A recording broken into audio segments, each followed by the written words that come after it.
well as the continued intimidation of online and offline critics of the Kenya Kwanza heinous regime. Fellow Kenyans, 3 years ago, none of us could have imagined or predicted that we would be standing in front of you today in shock and horror, listing the atrocities and premeditated killings of Kenyans by the current regime. 3 years ago, many of us were on opposite sides of the political divide. We advocated for our plans and manifestos, eager to make a difference for our country, for the better, for posterity. Whether on the Kenya Kwanza, all Azimio la Umoja, One Kenya alliance sides, none of us gathered here today would have made plans to offer security or ensure that our staff and their families, indeed our own families, have a hotline for protection and help, because the threat of abductions and illegal detentions was an imminent reality. We simply did not imagine it. Nor could we ask any Kenyan to prepare for it. This aberration has been perpetuated by the increased illegal surveillance, abductions, and illegitimate detentions, some of them ascribed to mistaken identity. It has become the modus operandi of a callously inhumane, Ruto-led regime. It is one, if not the major reason, why senior members of the Kenya Kwanza have been impeached, forced into resignations, or indeed have been sacked because they questioned and sought answers for these indecent atrocities that go against human understanding. It is the reason, ladies and gentlemen, that these brave souls, unbound and uncompromised, stand here as the united opposition determined to komboa Kenya. Friends, our beloved republic, when that 1-year-old Albert Juang walked back to his home in Migori on June 6, 2025, neither he nor his parents, his relatives, and his young wife were aware that these were his last hours on earth. Albert was neither sick nor wounded. He had in fact spent the day actively planning his home garden, calculating its eventual harvest. Albert, a Kiswahili and religious studies teacher based in Voi, was a single hope of his parents and father to a 2.5-year-old child. Albert was picked up by police officers riding motorcycles in Kakot, Homa Bay, and taken away because of an alleged offensive social media post about a senior police officer, now identified as the Deputy Inspector General of Police, Eliud Lagat.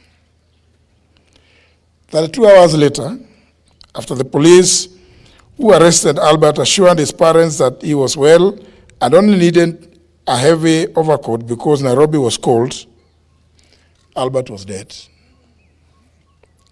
Why Albert was moved from Mawega police station in Homa Bay to Nairobi, 400 kilometers from the alleged area of incident, and specifically Central Police Station in Nairobi, and checked in under OB number 13/7/6/2/2025 at 9:35 p.m. on Saturday, June 7th, remains unclear. There are 26 hours that remain unaccounted for between Homa Bay and Nairobi.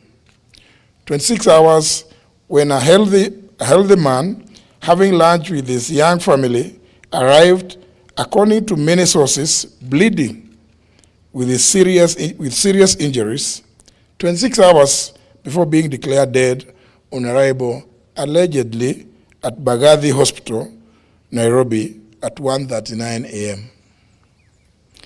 Today, ladies and gentlemen, this is no ordinary gathering. Albert's family has questions.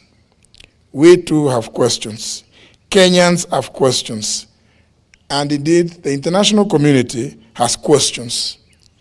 We all demand answers to the following. 1.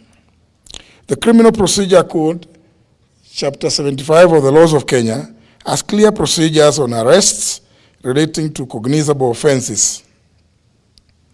There should have been a formal complaint and an arrest warrant. Kenyans want to know if there was a formal complaint by the Deputy Inspector General Police Eliud Lagat, and if so, at what police station? Which date and time was this complaint recorded? Was it the OB entry number of the said was there an OB entry number for the said complaint? Number 2, we demand to know why Albert was moved from Mawego Police Station, Homa Bay, to Nairobi, and specifically sent to police station, and which officers accompanied him by name and rank. Central Police Station, Nairobi area, has CCTV coverage. Number 3, we demand to know where the footage showing Albert being brought in and leaving the station is, and whether it's been provided to the family lawyers. If there is no footage, we demand to know who ordered for the cameras to be switched off. When Albert was picked up in Homa Bay, he had no physical injuries. Indeed, he was having lunch with his wife. We demand to know who inflicted the grievous and extensive injuries on his body. Number 5, it's been reported that Albert was in solitary confinement at Central Police Station. Why was Albert considered a high-risk criminal to be confined in solitary? If he was not in solitary confinement, as alleged, who are his cellmates and how many were they?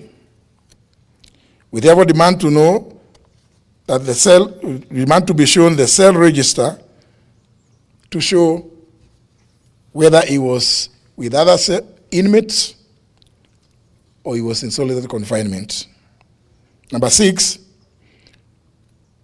yesterday, June 10th, 2025, we've read and heard that the Director of Public Prosecutions, the DPP, directed the Independent Policing Oversight Authority, IPOA, to expedite investigations on circumstances surrounding the death of Albert and report within 7 days. This is a cover-up and a diversionary tactic to delay this matter. The mandate of the DPP under the Constitution of Kenya is to direct the National Police Service and the Directorate of Criminal Investigations in writing to do investigations, not to direct the IPOA.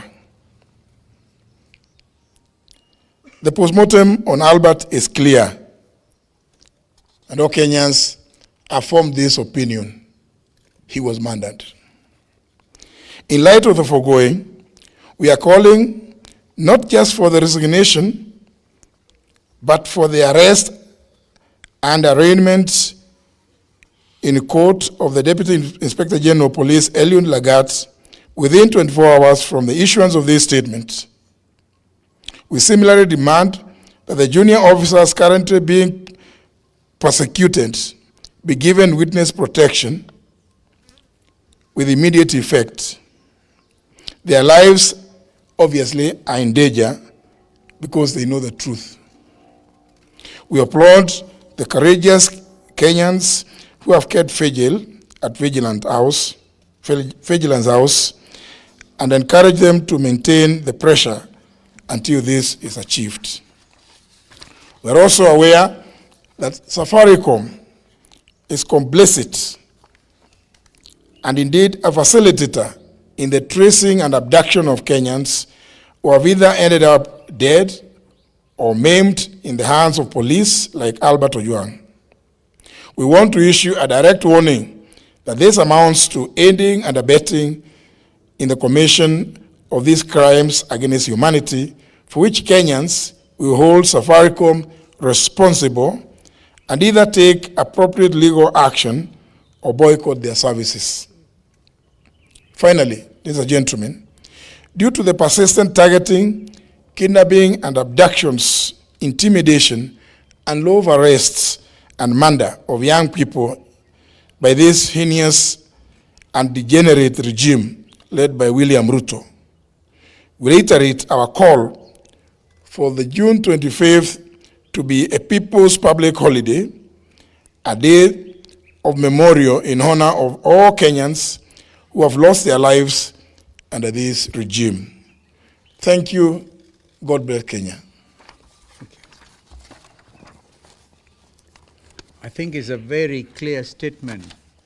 I don't know whether anybody in here, because I think something so serious needs to be digested as it is. Yes. No questions. Thank you.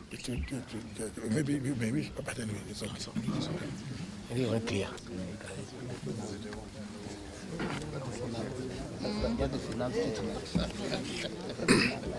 Hi, cousins.